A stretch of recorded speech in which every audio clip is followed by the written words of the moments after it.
Hi friends, I'm Rainey, and today we are going to do a very much belated mid-year book freakout tag. This tag was, I guess, created by somebody who no longer has a channel, but if I can find the original person, I will link it below. But this seems to go around every year, and I really wanted to do it just for kind of posterity's sake. So I was actually officially tagged in this tag by my friend Kelly over at Books I'm Not Reading. I will link her channel below, and I think you should go check her out.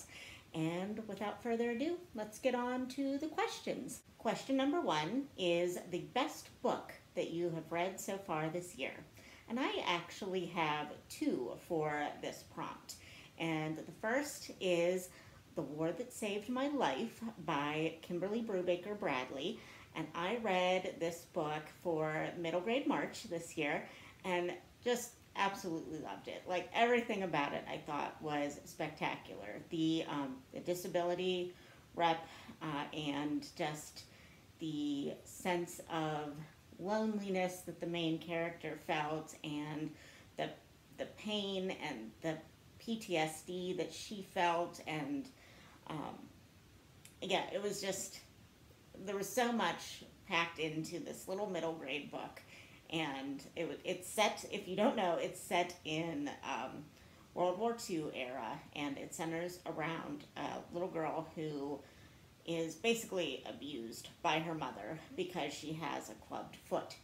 And she and her brother end up escaping with the other children evacuees from London, and they get taken in by a single woman who I don't really remember if she just didn't really want them or she just had like some reservations about them coming. But throughout the book, she and the little girl just really learn to love each other, and it's just a beautiful story and really heartbreaking. And then the second one I have for this prompt is Fountains of Silence by Ruta Sepetys. And I read this for Historathon, which was also in March, I believe. And this was a YA historical fiction set in Spain during the dictatorship of Francisco Franco.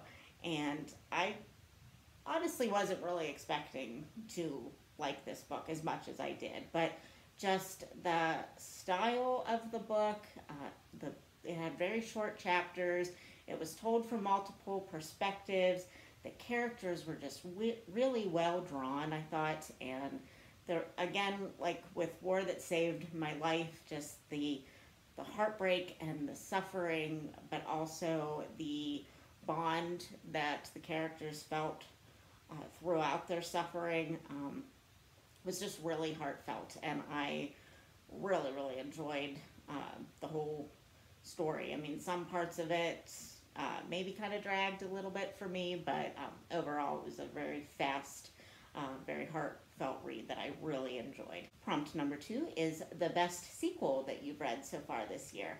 And for this, I would have to go with A Girl in the Tower by Catherine Arden. And this is the second book in the Winter Night series.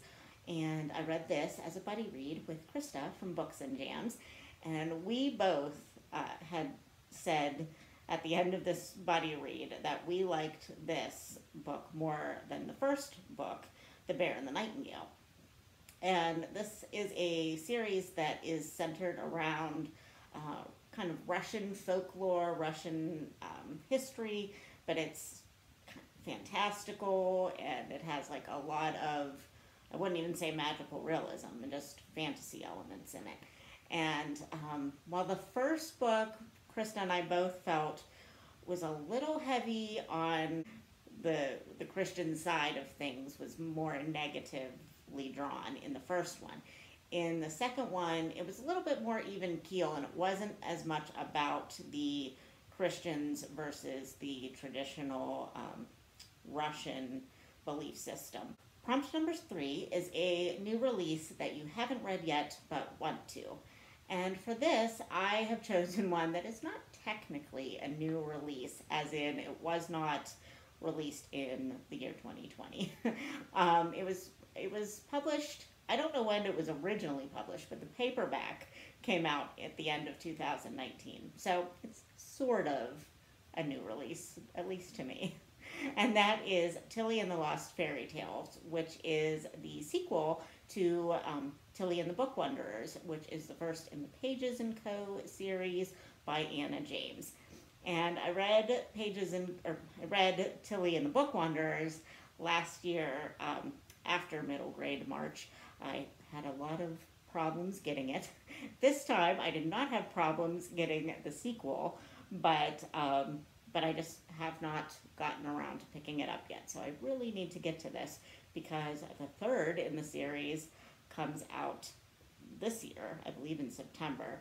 And while I don't get the hardcovers, I wait until the paperback versions are out. I'm really excited to continue on with this series. It's just a really cute middle grade series that is for book lovers everywhere. Prompt number 4 is the most anticipated book that is being released in the second half of the year. And you've already heard me say that I am anticipating the third in the Pages and Co. series, but also I am majorly anticipating the release of Jim Butcher's next book in the Dresden Files series, Peace Talks, which actually, I believe, comes out next week on July 14th. So I actually listened to the audiobook versions of this series, and I listened to them through my coworker who also reads them, and he gives me access to them. So I have to wait for him to be done reading it first, but after he's done reading it, it's all mine. So I'm like, well, I don't think I'm going to have to worry about him not reading it right away. So I might have to wait a few days, but I don't think I'm going to have to wait too long. And actually, I think I'm going to reread or re-listen to the last one in the series just to remind myself what the last thing is that happened, because it's a very long-running and very intense series that has a lot of moving parts to it. So, but I'm very much anticipating Peace Talks. Prompt number 5 is the biggest disappointment of 2020 so far.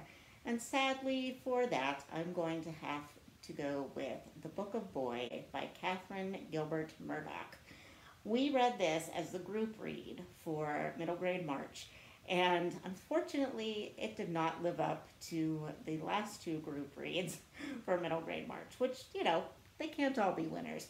But The Book of Boy was just very odd for a middle grade.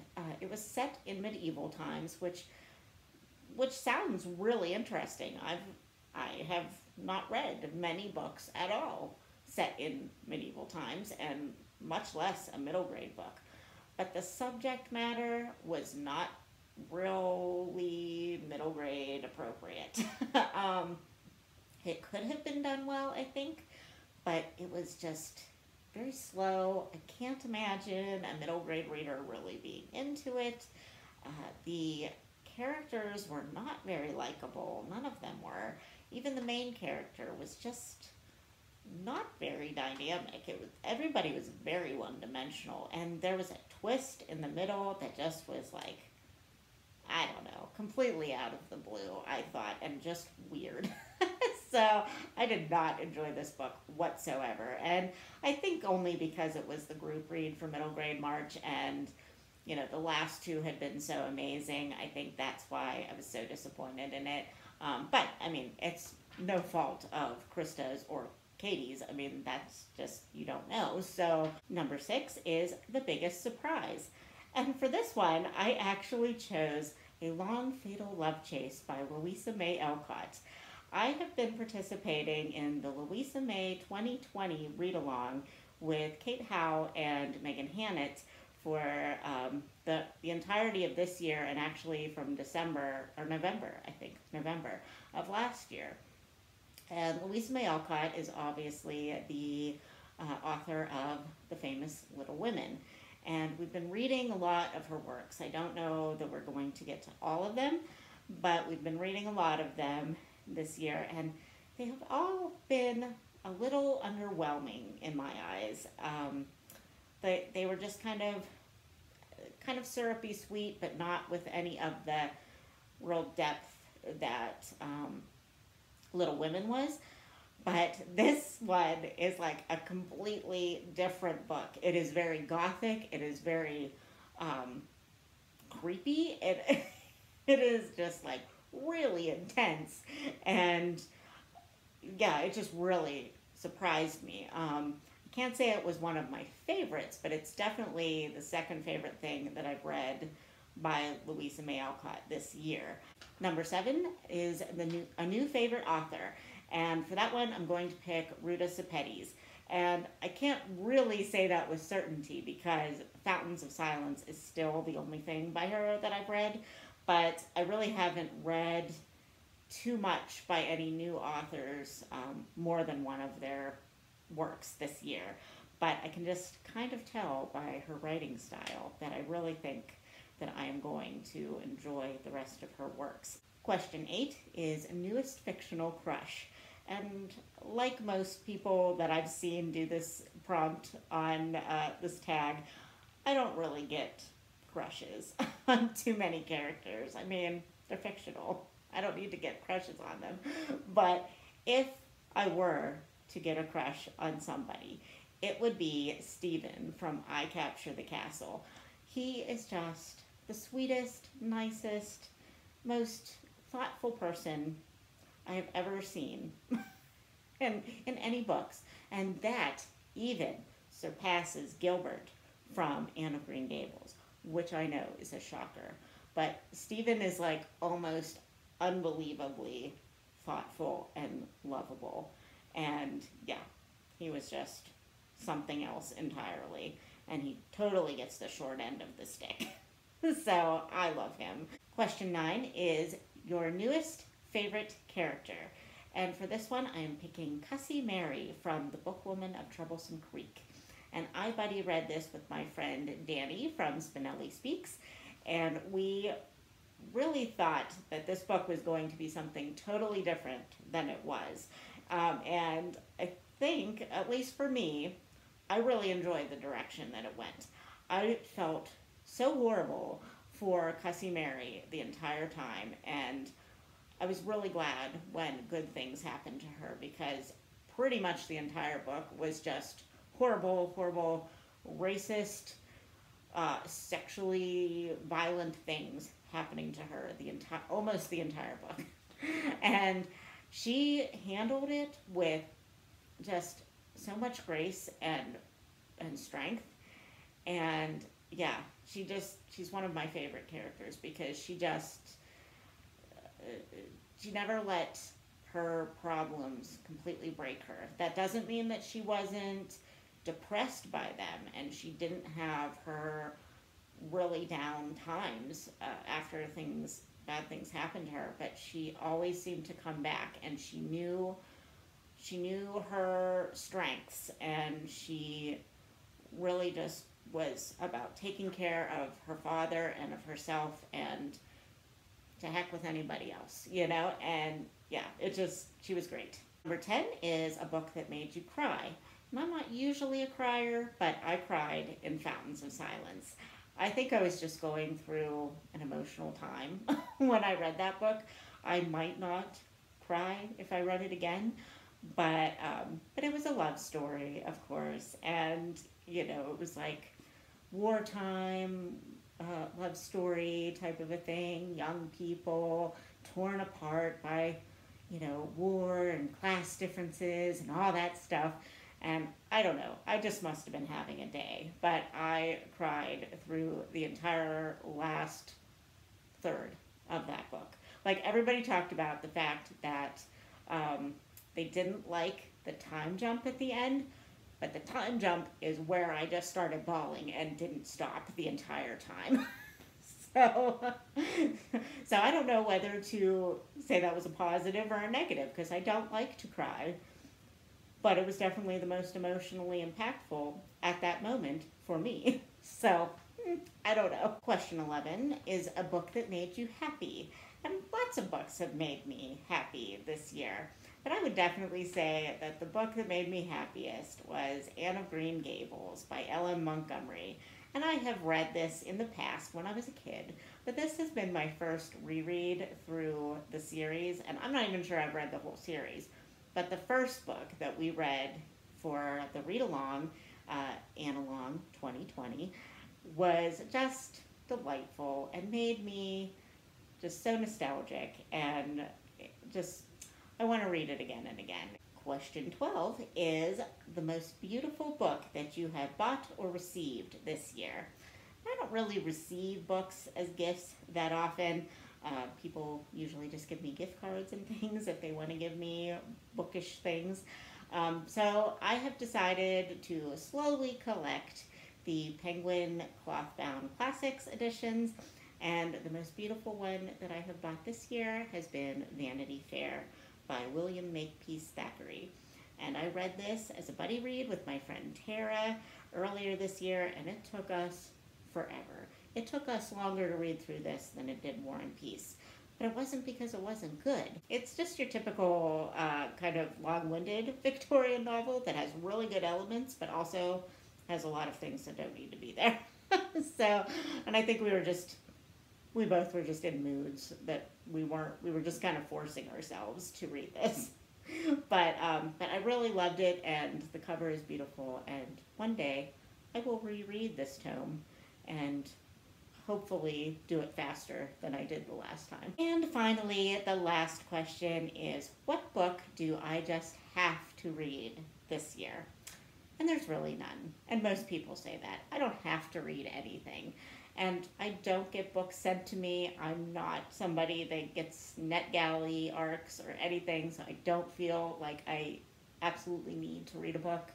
I would like to read some more Victorian fiction that I have not read yet. I was going to read Deerbrook by Harriet Martineau with Kate Howell this year, and I totally flaked on it, so I think I will definitely read that one for Victober.